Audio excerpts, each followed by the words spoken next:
2014 will go down as the warmest year around the globe in recorded history. 2015 was the hottest year since climate records began. Figures show this July was the single hottest month in recorded history. Australia sweltered through its hottest spring on record. The phenomenon was a short-term trigger to a long-term global warming caused by human activity. Climate change is now affecting every country on every continent. It's the rate that's of great concern. And what do you put that rate down to, Bill?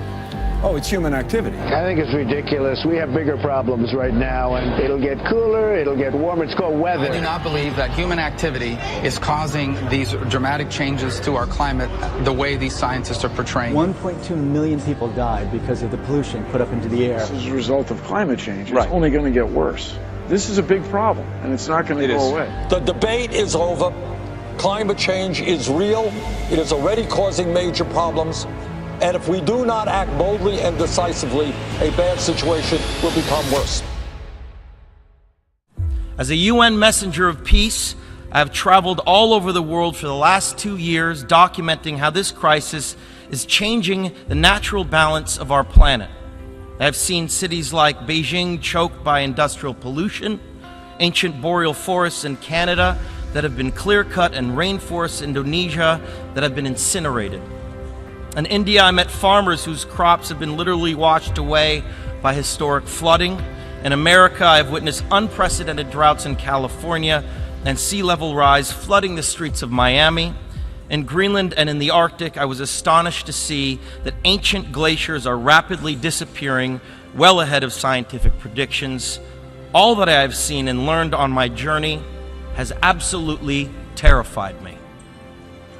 There is no doubt in the world scientific community that this is a direct result of human activity and the effects of climate change will become astronomically worse in the future.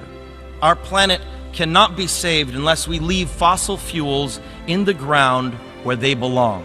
Now think about the shame that each of us will carry when our children and grandchildren look back and realize that we had the means of stopping this devastation, but simply lacked the political will to do so.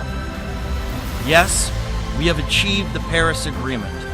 More countries have come together here to sign this agreement today than for any other cause in the history of humankind, and that is reason for hope.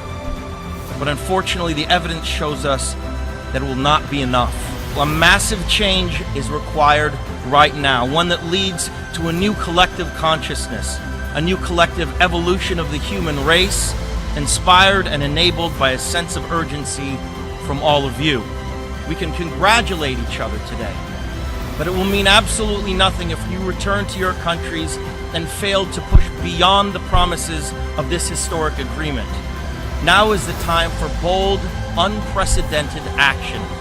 It is time to declare no more talk, no more excuses, no more 10-year studies, no more allowing the fossil fuel companies to manipulate and dictate the science and policies that affect our future. The world is now watching.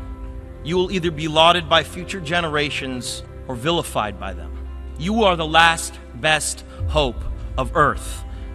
We ask you to protect it, or we and all living things we cherish are history.